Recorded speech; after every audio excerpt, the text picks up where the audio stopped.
Hello everyone, my name is Relax and Panic and this is another reaction to Steins Gate. It is episode 18 and you know what to do. As always, please go down into my description links. Remove the circumflex dot parts in the link, replace them with real dots and enjoy the reaction. Once you've done, feel free to come back here to hear my thoughts about this episode. So, see you soon. For those of you that came back, welcome back. Well, it was a kind of tough episode because it once again went into the emotional aspects, into the problems that are when undoing wishes. I mean, he is undoing D-mails, but in the end those, at least this one and the one before D-mail, were wishes of people to better their lives, and they were not small ones, they were the big one, the major ones. A wish they sent to themselves in the end, they granted themselves, that changed their life in a very, very big and dramatic way. So in the last episode it was the life of a father who was back in the game and not lost 10 plus years ago. And in the case of her slash him, Ruka, it is about, well, completely how you feel.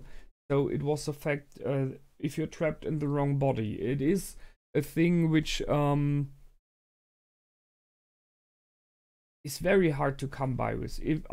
If you have, how can we even think about understanding the problem here if we never had this experience? And well, I'm quite fine in my body, so it's okay.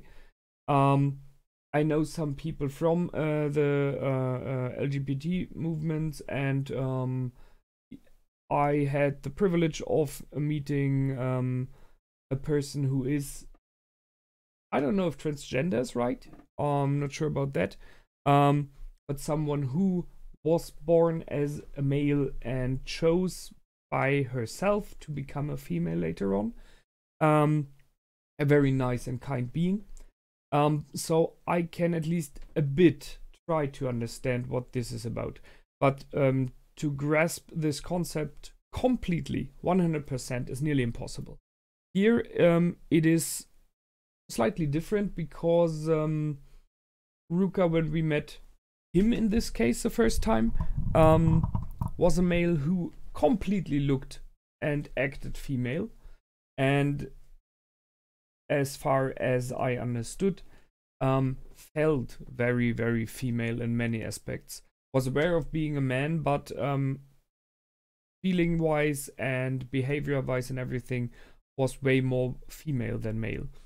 And as we know by now, and we already guessed it, had more than just friendly feelings for Ocarina. So there is love which is between those two, partially out of how they met, as we learned now, but not only. So by wishing to become a woman, by sending this D-mail into the past, Ruka kind of tried to undo something, to correct something, and I can only guess that Ruka felt better in the life as a female. So some problems very likely simply didn't occur. I can only imagine that it is a lot of stress if you are kind of trapped in a body and in a cliche, in a social status in the end, where you are meant to perform and to be in a specific kind of way, in this case as a male, but completely feel as female. So that brings in a lot of stress and of problems. So those she avoided. But right now, by undoing this, we are at the problem I discussed the last time. What is right and what is wrong? Was it right to change the gender of Ruka in the first time? Because one could say, well, it is kind of destiny. It was, you were born as this, so deal with it, kind of, this idea. or seeing with our options nowadays, we can as humanity already, at least partially, change the gender of people. Not 100% because it's genetics. But we can do for outdoor experience, for the general body image, and for the voice, and a lot of other things. So we are already very, very good at modifying what nature gave us. But by sending the D-mail in the past, making the mother eat more vegetables, I think it was, they kind of tricked the universe into doing it itself. So question is, was the first one, D-mail, was it right thing to do or not? Should someone be able to do something like that? But the further question is the second D-mail that Ocarina just now sent the right thing to do? Yes, Ruka agreed, I can see that, and yes, she did it once again for a greater cause. But one might, I think I have to ask if Ocarina did not worsen the life of Ruka by doing so. The other D-mails he did send to improve the lives of specific people, or he agreed to, you know? But by sending this D-mail, he possibly lessened the life of Ruka, as he did in the last episode as well. I'm not sure how fine I'm with that. I really don't know. I discussed this in length in the 2 last episodes already, as you know. I have to believe that it is the idea that fate chose Ocarina somehow, and thus he is the only one who is kind of allowed to make this decision. But you can, by this episode now, clearly see that he struggles with it, which I like, which I find very important, that they put this struggle in, that you can see he's thinking about it. And it is, yeah, because he learned a little bit more about Ruka. I think that is a major thing here. It was easier if you do not have so much to do with the people, as is like every decision in your life. As long as someone is not more than a name or a number or a picture, it is way more easy to choose what happens with the life of the person. That's how, for many people, higher management works. If you're in higher management as someone important and you have to choose, let's say you have 100 workers at your facility and you have to choose which 10 to let go because you have to lower the numbers of workers. As long as they are only numbers and pictures, you know, it is way more easy than when you have to talk to them, when you hear about their personal life, when you meet them, when you realize this person is not just a worker, it is a father, a mother, a daughter, a sister, a brother, whatever, with personal life, with personal problems, but with a good soul, as example, a funny one, whatever. In this moment, it gets more hard to do it. And this is what happened here for Ocarina, I think. He had some time with Ruka in the past. That's clear. But he was not aware of the depth of the feelings Ruka has for him. In the meaning of that she loves him. That she loves him as a female loves a man. And it might be like the first love, you know, which is a lot of heartthrob and not really much thinking about it, but still it is love. And he has had to understand the fact that Ruka loves him in each timeline. The fact that the Ruka, which is a male in the first timeline, still does love him and is struggling with it, is trying to hide it, because being a male who already is very feminine and dresses very feminine already gives you a lot of pressure and problems, very, very likely. One can only estimate that the society will put problems in their path. But then openly to admit that you are in love with someone of the same gender is another step, a bigger step. And I guess for Ruka in the end is a step where Ruka has to admit to himself what he feels and what he is. And I think that's something the male Ruka did not do completely yet, is struggling with. So that's a very big thing they put in this episode, which is more neither not the main storyline at all, you know. It is just a minor thing about this character, but it brings so much more life to Ruka, and I really, really like it. It's a very cool thing because it once again questions Ocarine, is what you're doing right or not? What are you willing to sacrifice to save Mayushi in this? And it is still, as I mentioned last time already, it is just a guess that it will help her, that it will rescue Mayushi. We do not know. So, big one. I like the fact that he talked to her openly, that he, although Christina Marquise told him, well, why not just send the D-mail and not tell her, or try to trick the number out of her somehow, that he really stated, no, I will not do any cheap trick, I will need her approval for it. So that's the good guy there, and I really appreciate that. I was surprised about the be my boyfriend for a day thing, but it makes sense, and it gives us, I like it because it gives us a lot of insight not only on Ruka but on him as well, and on Marquise as well, because you can see clearly that she is between two stones, you know, between a stone and a rock hard place here, as they say. I'm not sure if she's aware of her feelings, but they are already there even then.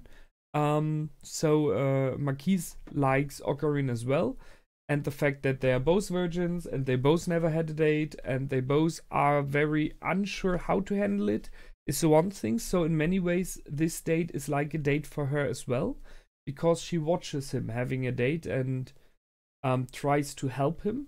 And that is the other side there. She is not really jealous.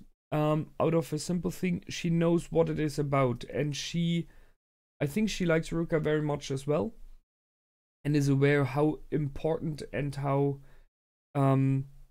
nice and needed this date is for Ruka. So she tries her best to help the both of them there. So shines a positive light on her again. I really like it. Well, there's a little bit of trouble in the future. If there would be like a happy ending to this series, which I still hope, kind of, my estimation is it goes to some kind of a relationship between Ocarine and Marquise. But then you would have someone with heartthrob on the side with a paining heart, and that would be her/him here in the picture. But well, that's life, you know. I'm not sure if it is how it is for you, but I had my fair share of girls where I thought like, wow, I really like her, I dig her, that's such a cool girl. I think that's someone I could try to go in a relationship with, and either they are already taken, or then some in the end stupid idiot is coming along and taking her with a kind of acting and a way of talking and behaving that I'm like, how the heck did she fall for that? But that's life, you know? Struggle, fall, stand up again. So back to the story, however. I like the fact that they brought in Deku, who really tried to help, but having only experience with gaming characters, I'm not sure. Maybe he would have had some nice lines or whatever, you know? It might very well be that he would have been able to help, because he at least played it through in his head possibly thousands of times when it came to Faris as example. But nope, they didn't want his help. We got some background information. So I didn't know the IQ of Ocarine, which is pretty high. I know it now. And we learned a bit about him and his assistant. I would really liked this date to have been on the May Queen. It would have been interesting because Faris would have been there as well. and possibly Mayushi, and I don't know, but I can see they didn't set it there that Marquise was against it, and I think it was the right choice. The awkwardness of the date itself was incredibly fitting, and it is simply perfect because the first date always feels like that. And I'm not talking first date with each new partner in question, especially the first date with your first ever partner in question, and especially if both never had this experience before. It is a weird thing. It is this, what can we talk about? Possibly like I've wrote down some stuff before what I can talk about just in case. But in the end, the fact that it was so awkward and both of them were very unsure how to handle it shows that they're affectionate for each other, that they care about not ruining it for each other. So they didn't want to say the wrong thing, to not hurt the other one and not to look stupid. So it was very fitting. And the best thing about that is the moment when Oclarin realizes the fact that,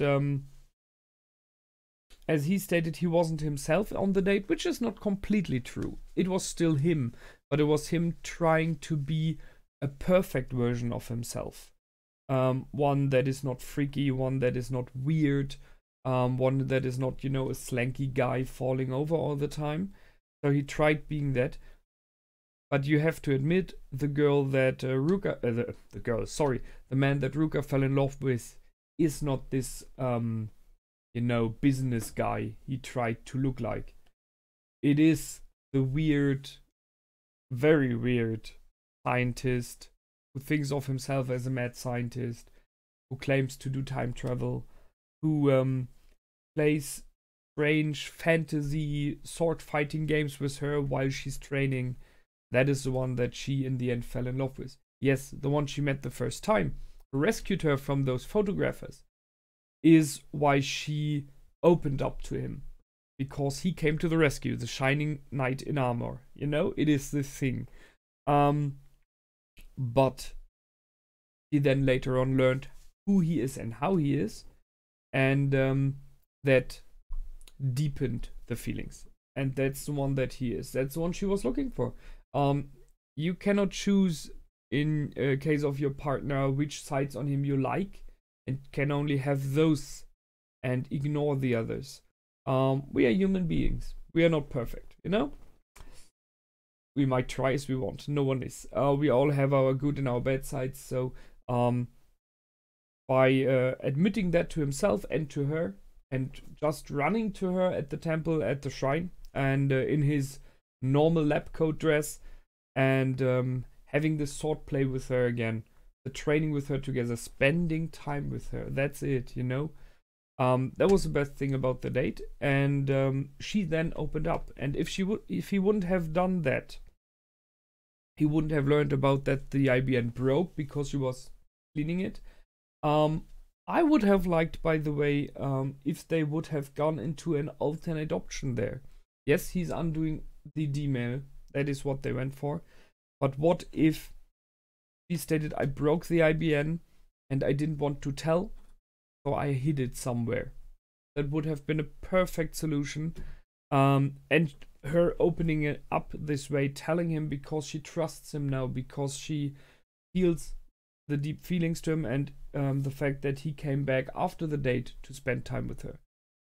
There could have been an alternate option there, where she tells him where she hid the broken IBN, they have the IBN, and we go on from this timeline. She wouldn't have been to be turned back into the male version, and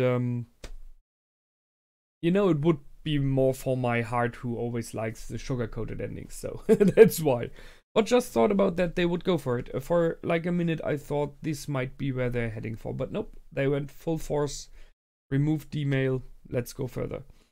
So, but still, a very nice episode. The nothing will change for me from him is a very kind gesture, and They didn't show what if he talked anymore to Ruka when he was back in the corrected timeline. He asked him if he has feelings for him, if he likes him more than just normal, and you could see Ruka trying to evade. I would have kind of, I'm not sure if I would have liked to see more of this conversation, like an I know that you love me and it is okay, you know, stuff like that. They didn't show it. For me, I think I will keep it as though they said that. They didn't show it, so I hope they talked about it. Because I'm not sure if we will see the background about Ruka in the next episodes at all, because it was still one of the least shown characters in this series by now. So we're back. One more D-mail to undo. The first one, you know, the which, by the way, is this the one where he was transported without his own knowledge? Because I think he cannot undo that one. So it's the first one that he did send. Still, there's possibly one more, because in episode 1 he did this D-mail effect, and we don't know about there was an accidental D-mail that he did not send. So I'm not sure where we are there perfectly in time now, but I guess we will see. We are closing in on kind of flowing backwards to episode 1. I'm aware that in this alternate version somehow we did see Marquise die. We did not see her die, we saw her dead body. So that might be come in. I'm still waiting for a little silver bowl to appear again, which was in episode 1. I'm not forgetting about that one, because it is worth 10,000, I think, yen it was. Which is not much, but still. So I still don't know how this will end, how we are heading to, where we are heading to. But that keeps it interesting for me. So for me, this episode was a good one, really good one. Some might say it was kind of a filler, as possibly the last one was as well. But this series is always very, very much character based, and thus it is good that they go the same way still. So hoping for more, hoping for interesting new episodes to come, and you know what to do as always. If you want to, please feel free to comment, to like, and to subscribe, and I will see you the next time. Until then, my name is Relax and Panic. Goodbye and out.